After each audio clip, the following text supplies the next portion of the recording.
Oke, bismillahirrahmanirrahim. Assalamualaikum warahmatullahi wabarakatuh. Selamat siang. Perkenalkan, saya atas nama Diari Harpa DJ SHMH, salah satu dosen pengajar di Prodi Ilmu Hukum pada Fakultas Sosial dan Ilmu Politik Universitas Sulawesi Barat. Salah satu pengampu mata kuliah kriminologi bersama dengan tim teaching saya, Bapak Fadli Yasser Arafat Juanda SHMH. Salah satu pengampu mata kuliah kriminologi dan beberapa mata kuliah yang saya ampu pada program studi ilmu hukum, yakni salah satunya pengantar hukum pidana, sosiologi hukum, hukum pidana, pendidikan karakter anti korupsi, dan mata kuliah kriminologi. Adapun deskripsi mata kuliah kriminologi, mata kuliah ini berbobot 2 SKS dan diajarkan pada semester genap di program studi ilmu hukum Universitas Sulawesi Barat, dan merupakan mata kuliah wajib bagi mahasiswa konsentrasi hukum pidana.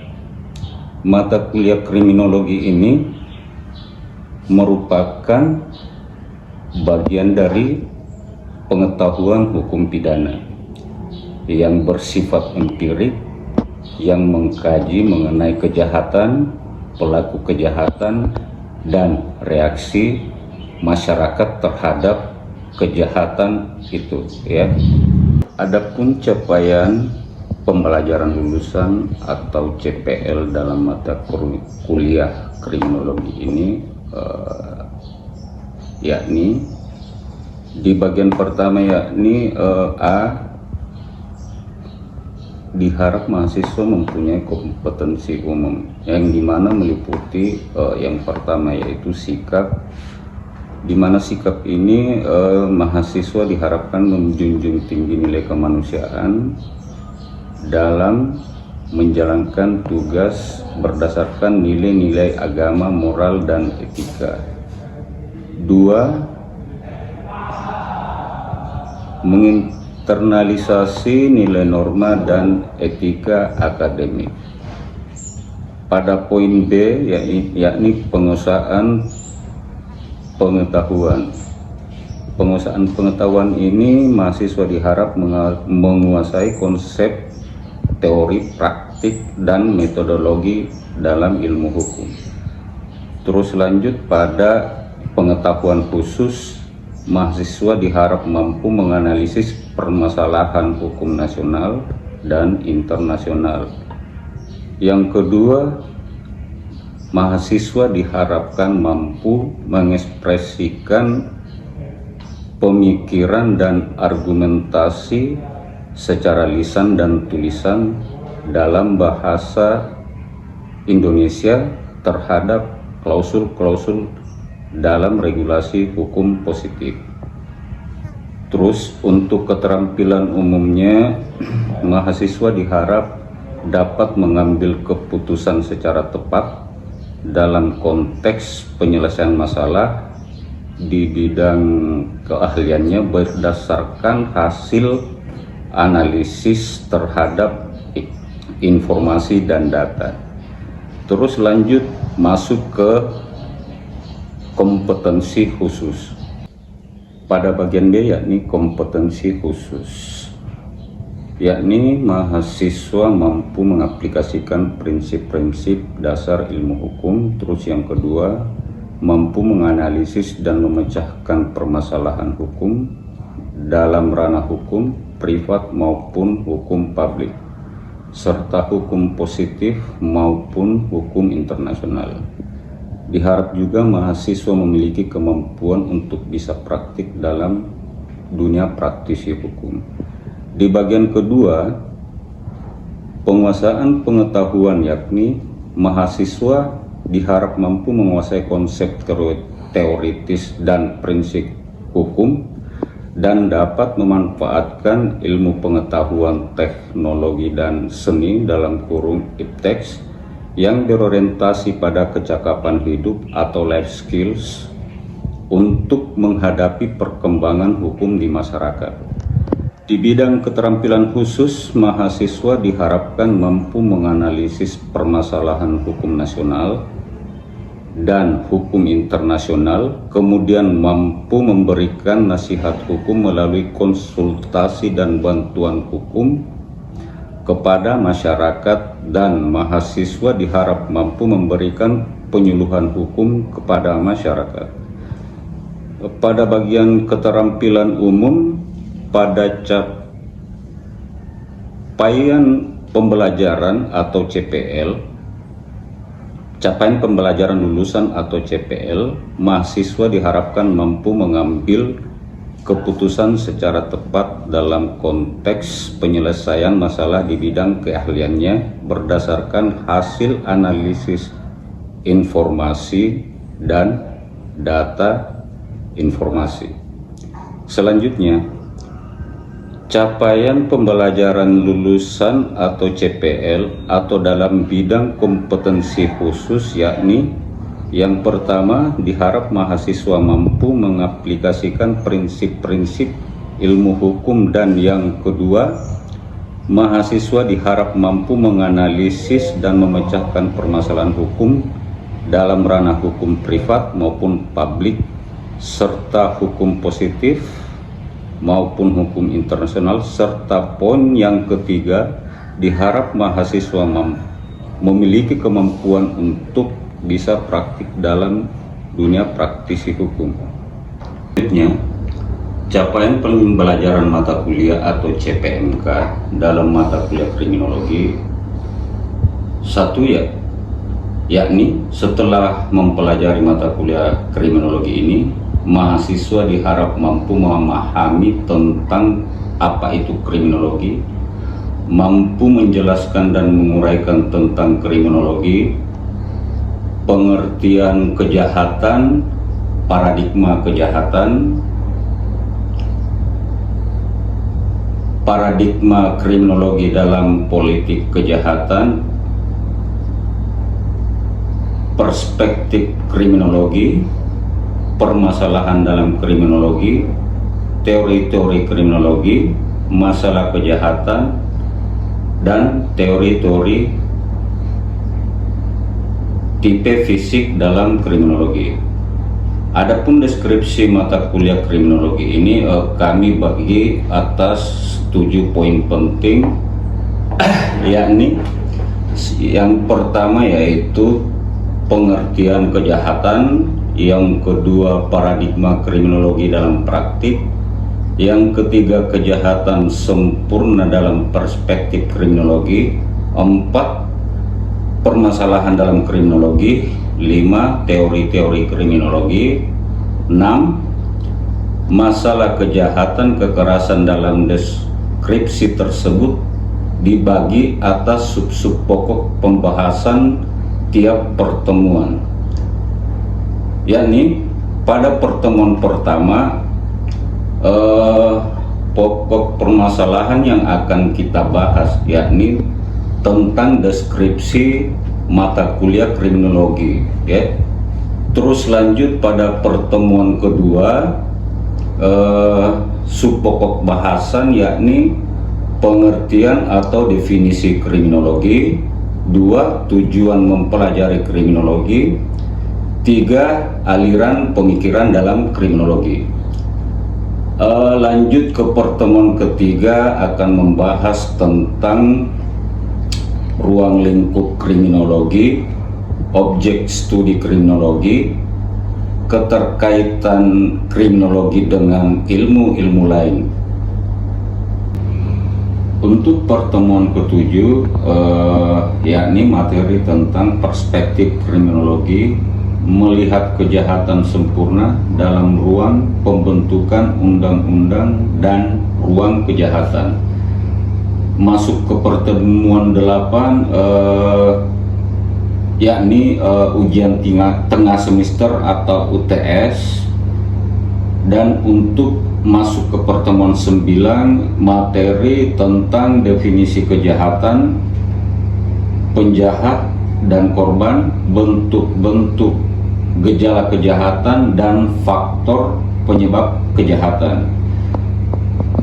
Pertemuan ke-10 kami akan memaparkan materi tentang teori-teori dalam kriminologi, di mana dalam teori itu yakni teori ekologis, 2 teori differential association, 3 teori anomi, 4 teori subculture, yang kelima teori culture konflik, dan yang keenam teori netralisasi.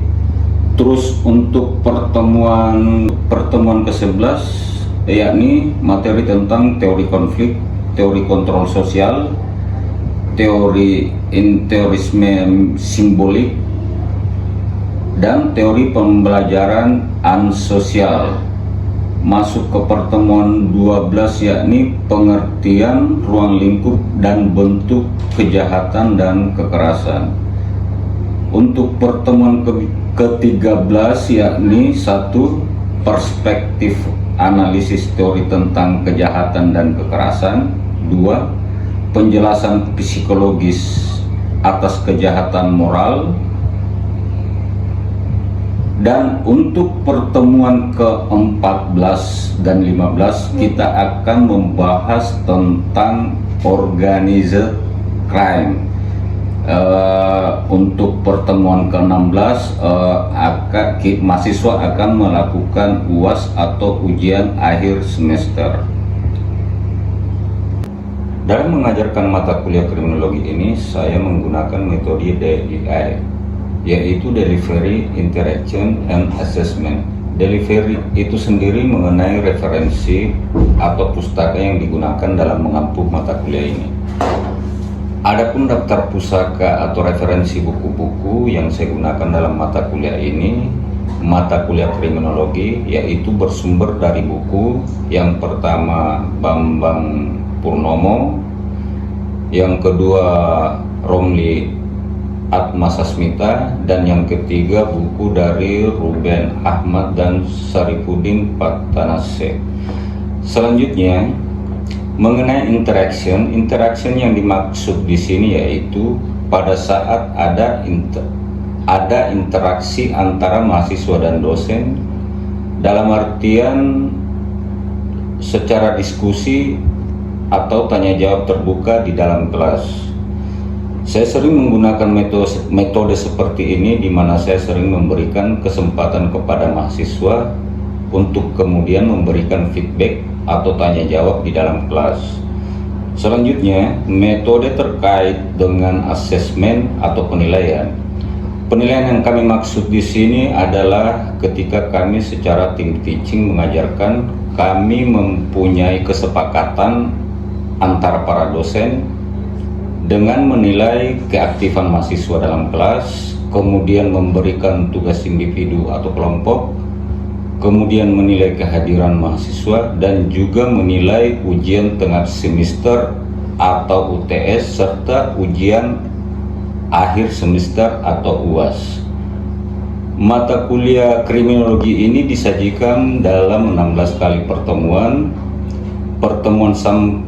Pertama sampai ke-7 yakni pemberian atau penyajian materi tatap muka, pertemuan 8 UTS, pertemuan 9 sampai dengan 15 tatap muka penyajian materi, dan pertemuan ke-16 adalah ujian akhir semester. Demikian gambaran mengenai mata kuliah kriminologi yang saya ajarkan. Berikut kegiatan mengajar saya di dalam kelas dengan mata kuliah kriminologi. Saya akhiri, Assalamualaikum warahmatullahi wabarakatuh, dan selamat siang.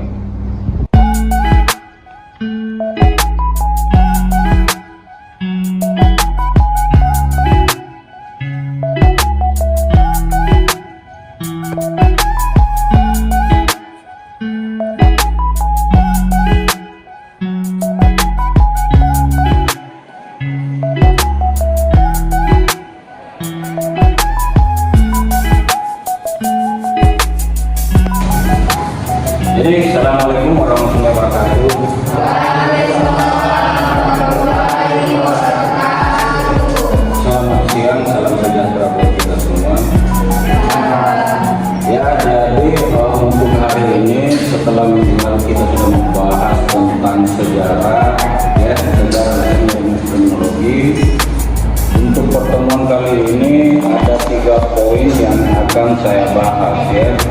Jadi yang pertama itu kita akan masuk tentang karakteristik kriminologi. Yang kedua pengertian kriminologi ya. Terus yang ketiga tentang objek kriminologi ya. Jadi mengenai masalah karakteristik kriminologi yang perlu dipahami itu bahwa kriminologi adalah salah satu ilmu sosial ya. Jadi kajiannya itu dia bersifat sosial ya. Jadi kalau adik-adik besok-besok mendengarkan kata kriminologi, buang persepsi Anda bahwa kriminologi itu adalah pidana. Jadi pada intinya adalah kriminologi itu ilmu sosial. Kriminologi ini dia cuma digunakan sebagai alat atau ilmu bantu dalam hukum pidana ya. Satu ilmu dalam kriminologi yakni kriminalistik dan antropologi kriminologi itu banyak digunakan dalam proses penyidikan, penuntutan hingga putusan hakim dalam menetapkan putusan semisal hakimnya. Semisal ilmu dalam kriminologi itu tentang kriminalistik ya. Jadi dalam kriminalistik itu sangat membantu peran kepolisian dalam penyidikan. Terus lanjut untuk antropologi ya, antropologi kriminal ya. Di mana antropologi kriminal ini sudah bisa memprediksi tentang struktur rangka atau bentuk tubuh manusia itu. Dia sudah bisa mengindikasikan bahwa orang yang tipikal begini, orang yang punya struktur tengkorak begini, dia kecenderungannya berbuat pidana akan segini ya. Jadi pada poinnya kembali lagi bahwa kriminologi itu ilmu sosial dan cuma ilmu bantu dalam hukum pidana ya. Terus lanjut pada kriminologi masuk dalam ilmu sosial ya.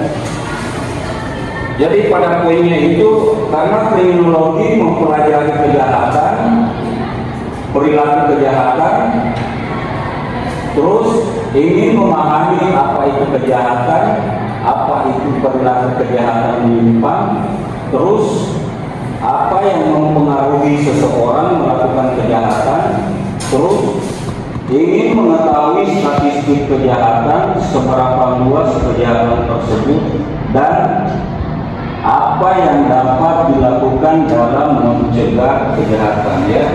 Jadi dibanding dengan hukum pidana, kriminologi itu sifatnya preventif ya. Dia dia menganalisis sebab-sebab terjadinya kecelakaan, sebab-sebab terjadinya kejahatan. Dia juga memberikan ilmu tentang output, dalam artian apa upaya untuk menanggulangi kejahatan tersebut ya.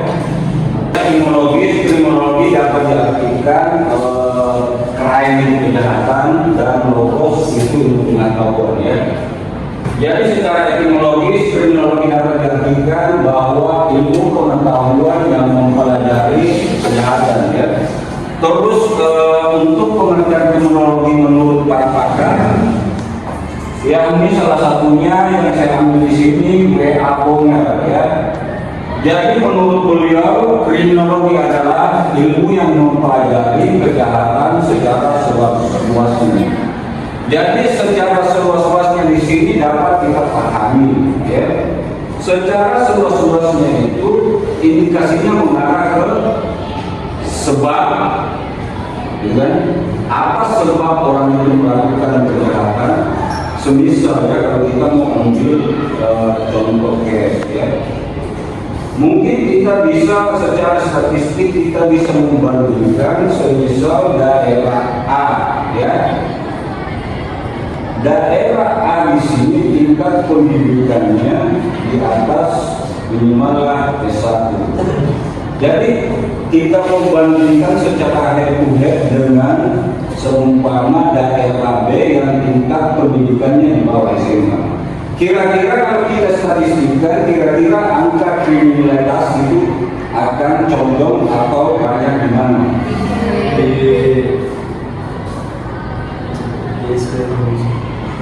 Kira-kira condong di mana? Angka kriminalitas akan condong di A atau B? B kenapa? Terus? Jadi WHO yang di situ dalam pengertiannya ini ilmu yang mempelajari kejahatan secara seluas-luasnya. Berarti mulai dari awal mula orang, gitu kan? Kenapa dia bisa berbuat jahat, gitu kan? Faktor apa yang mempengaruhi dia berbuat jahat, kondisi apa yang mempengaruhi dia berbuat jahat, atau apakah lingkungan mereka tempat tinggal di situ dia bisa berbuat jahat karena pengaruh lingkungan, ya. Semisal orang-orang yang alim lah, orang yang baik atau apa masuk di lingkungan kriminal, kira-kira di mana si anak tersebut ya, apabila sudah masuk ke lingkungan kriminal, ya pasti dia akan terpengaruh. Terus yang kedua masuk ke konstan, ya. Konstan mengartikan kriminologi ialah sebagai ilmu pengetahuan yang bertujuan menentukan faktor-faktor yang menjadi sebab musabab terjadinya kejahatan dan kejahatan. Ini tidak jauh dari apa? Terus fenomena lebih spesifik lagi, ilmu pengetahuan yang menyelidiki gejala-gejala kejahatan objek kriminologi, ya. Jadi ada 3 poin utama menjadi objek dari kriminologi, yakni kejahatan, pelaku kejahatan, reaksi masyarakat, ya. Dalam hal kejahatan itu mempelajari berbagai aspek kejahatan, ya. Terus yang kedua, pelaku mengkaji karakteristik orang yang melakukan kejahatan. Yang ketiga, meneliti bagaimana masyarakat merespon tindakan melanggar hukum atau perilaku kejahatan, ya. Jadi gini, ya. Istilahnya dalam kehidupan sehari-hari kita, yang saya mau bahas di sini poin tentang reaksi masyarakat. Jika saya mengaitkan dengan apa manipulatif, bagaimana reaksi masyarakat sekarang terhadap manipulatif itu? Apakah dia menganggap kejahatan atau hal-hal yang biasa saja yang lumrah? Ya. Jadi dalam bahasa manipulatif itu ada 3. Itu kan kejahatan sudah diatur bahwa manipulatif itu adalah perbuatan yang melanggar aturan. Yang kedua pelakunya, siapa pelakunya?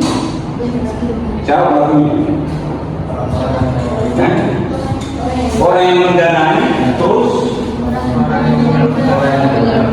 yang ketiga di sini sudah jelas di sini. Reaksi masyarakat sudah tidak ada. Jadi di situ kajian kriminologi. Jadi reaksi masyarakat itu sudah tidak menganggap bahwa manipulatif itu perbuatan itu, bukan?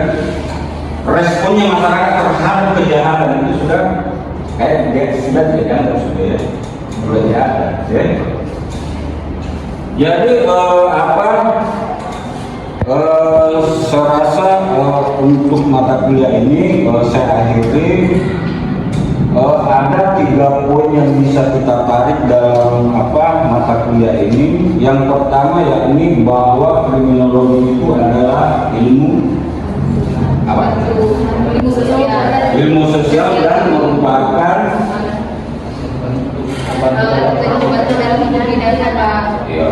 alat bantu dalam hukum pidana, ya. Jadi terus yang kedua yakni bahwa kriminologi itu adalah objeknya, yaitu dia dia akan mempelajari tentang kejahatan, pelaku kejahatan itu dan reaksi masyarakat terhadap kejahatan dan pelanggaran. Ya, jadi untuk materi ini mungkin saya kasih ruang untuk bertanya. Mungkin masih ada dari materi ini yang masih kurang dipahami. Saya berikan satu orang penanya saja. Ya, ya silakan. Jadi pertanyaan saya Pak, apa maksud dari antropologi kriminal Pak? Apa maksud dari antropologi kriminal? Ya, terima kasih atas pertanyaannya, menarik ya. Jadi sempat saya bahas tadi masalah dua item ilmu kriminologi yang dipakai alat bantu dalam hukum pidana ya. Jadi menurut siapa Lambroso, antropologi kriminal adalah ilmu pengetahuan yang mempelajari tentang manusia yang jahat ya, atau ilmu pengetahuan yang mempelajari ciri-ciri fisik yang menjadi ciri khas penjahat ya.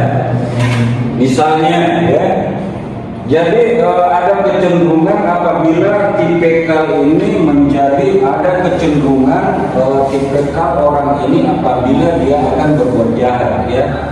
Dia apa istilahnya tadi apa? Psikopat ya.